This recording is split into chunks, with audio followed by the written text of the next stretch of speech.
Buenos días, mi nombre es Fernando Camacho Salinas, mi matrícula es la AL089834 y este es mi proyecto integrador con cuestión a la materia de estática, ¿no?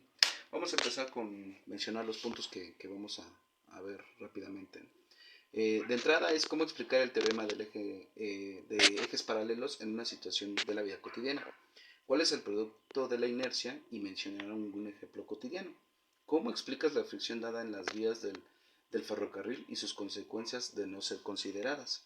¿Por qué es importante la fricción en la construcción de diversos mecanismos? ¿Qué previene?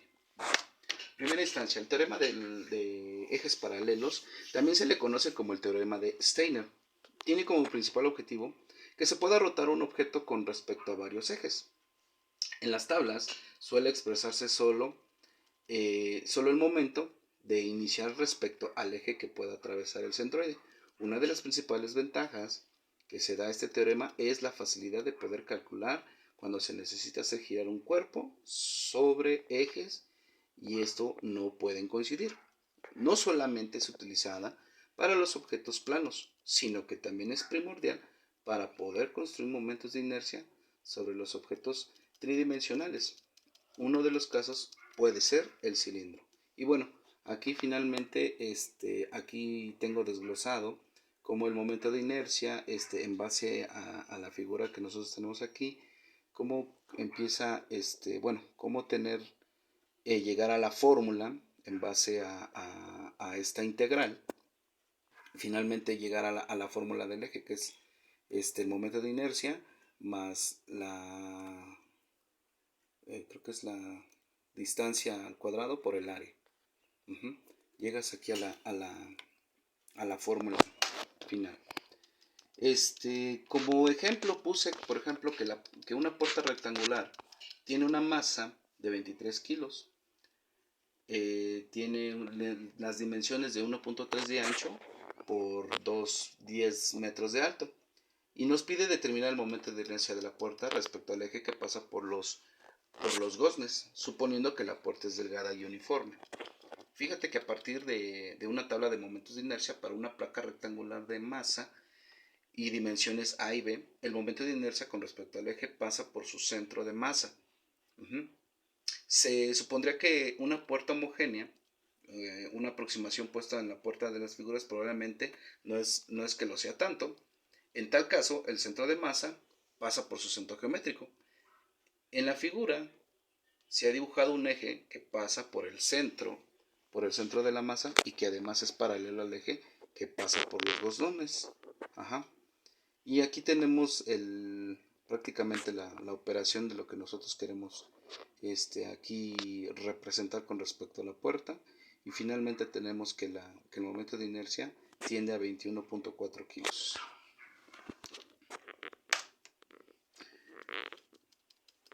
El producto de la inercia. El producto de la inercia de un área está definido con respecto a un par de ejes perpendiculares entre sí. En el plano de dicha área, así definimos el producto de inercia respecto a los ejes X y Y de la siguiente manera. Tenemos que el producto de la inercia es igual a la integral de XY por la diferencial del área. Se observa que cada elemento diferencial del área es multiplicado por el producto de sus coordenadas.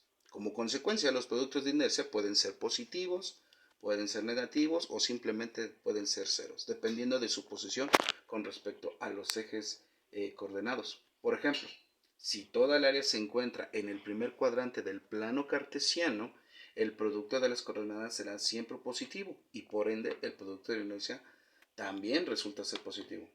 Y así dependiendo del cuadrante donde se encuentre. Sin embargo, si la figura se encuentra en más de un cuadrante en más de un cuadrante, el signo dependerá de la distribución del área en cada cuadrante. Cabe mencionar que el producto de inercia tiene unidades de longitud a la cuarta potencia. Nosotros podemos tener el plano cartesiano. En el primer cuadrante vas a tener digamos que cuerpo, y si se encuentra en el primer cuadrante, como lo bien menciona, este va a ser positivo. Si tú lo tienes aquí, va a ser previamente negativo. y así sucesivamente. Pero si tú lo tienes en un cuadrante, en ciertos cuadrantes tú tienes que hacer cálculos para saber qué polaridad tiene esta forma. Inclusive hay casos como una figura que se encuentra en simetría, pues el cálculo finalmente te va a dar cero. Esos son casos muy especiales para este tipo de producto de la inercia. Ajá. Ahora, como ejemplo, tenemos en momentos de inercia, podemos encontrar que, por ejemplo, una escoba, que cuando nosotros éramos niños, yo recuerdo que tú ponías una escoba así en tu mano y tratabas de que no se cayera. Fíjate que la extensión de la escoba y el tamaño de la palma determina cómo será el momento de inercia y por lo tanto es tan fácil qué tan fácil o difícil resultaría mantener el equilibrio. Ese es un ejemplo. Otro ejemplo, por ejemplo, es cuando un niño impulsa a gran velocidad para que gire sobre él un trompo. Uh-huh. Ese momento es en donde ahí la inercia es la que nos empieza a manifestarse, ¿no? Y finalmente, como por ejemplo el bailarín, que realiza giros horizontales a 360 grados, apoyándose en solo un pie con los brazos para no perder el equilibrio y la verticalidad. Esos son ejemplos de un producto de la inercia, ¿no? Ahora bien, la fricción dada en las vías del ferrocarril y sus consecuencias de no ser consideradas. La razón por la que los ferrocarriles se construyen tan pesados en la tracción, la fuerza normal ascendente de los rieles sobre las ruedas anula la fuerza descendiente de la gravedad, por lo que, ignorando los signos de más y menos, estas fuerzas son iguales en valor absoluto. Dada esta cantidad de forma normal, la fuerza máxima de la estática aquí como lo menciona, Fs es igual a Sfn, y aquí estamos hablando del peso. Esta fuerza de fricción estática en los rieles que empuja hacia adelante las ruedas es la única fuerza que puede acelerar el tren. Tirar de él cuesta, pues ahora sí que de arriba, y anula la fuerza de resistencia del aire a velocidad de crucero.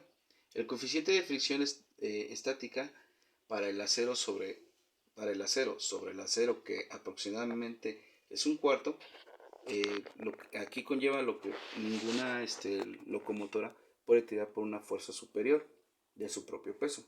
Si el motor es capaz de suministrar más que esa locomotora, puede tirar con una fuerza superior a un cuarto de su propio peso.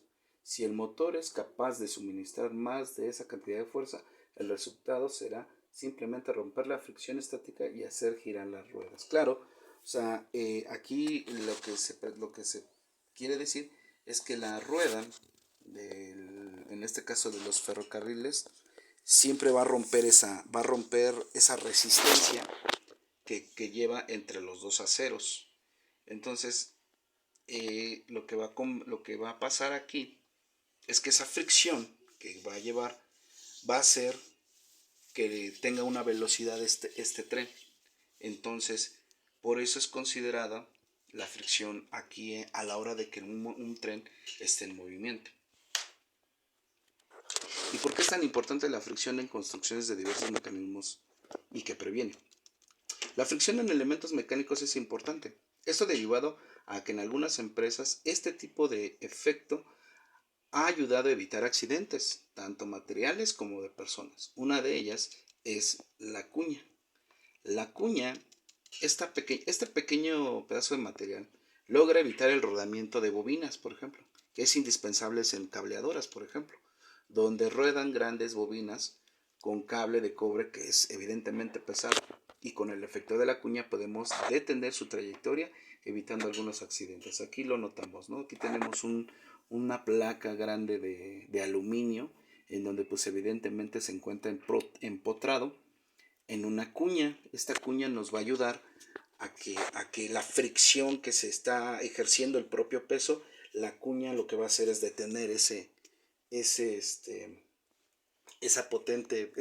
pesadez que tiene, ¿no? Obviamente esta cuña debe de tener cierto ángulo, ¿no? Para que pueda, porque entre menos ángulo tenga, pues el peso será mayor y le va a ganar a la hora de que este ruede, ¿no?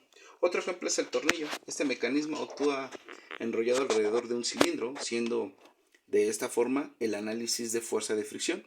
Esta fricción apoya a que los mecanismos evitar el desarme de mecanismos y evita accidentes y que los procesos sigan su cometido. Definitivamente yo creo que el tornillo es uno de los, pues ahora sí que inventos que el humano ha creado de mayor fuerza, ¿no? Porque esta fricción que tú haces a la hora de apretar el tornillo hace tal fuerza que es muy difícil que uno pueda desprenderlo. Necesitas de una fuerza bastante mayor para que deje de cumplir su cometido el tornillo, ¿no? Bueno, pues por mi parte, este sería todo.